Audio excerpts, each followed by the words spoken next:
Kita pergi happy. Dah menang dah. Awak tengok Kok Lorenzo datang.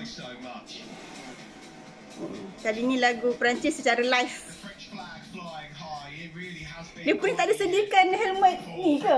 Dengan helmet emas dengan yang baju champion ke selalu. Oh tu ada tempek yang dalam ever forget.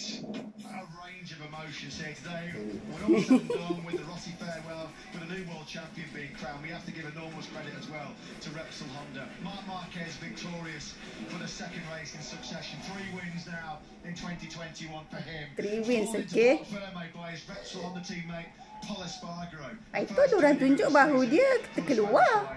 Baju dia tu. Baju dia kat bahu tu lain sebelah.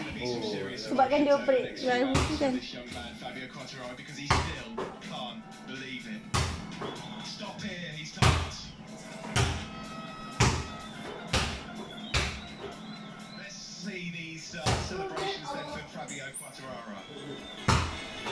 Ada gambar-gambar lagi. Gambar dia kecil. Gambar dia kecil lah.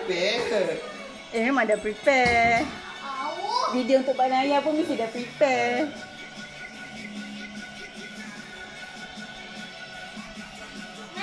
Sayang lah dia tak menang masa Petronas dulu. Memang lagi 2 hari kita balik kampung. Abah, ini kan Amanda punya lagi besar daripada yang masih main. Ini saya 7. Yang selalu main berapa? Saya 5. Abah cuba pusing satu tangan tu. Mana tak pandai.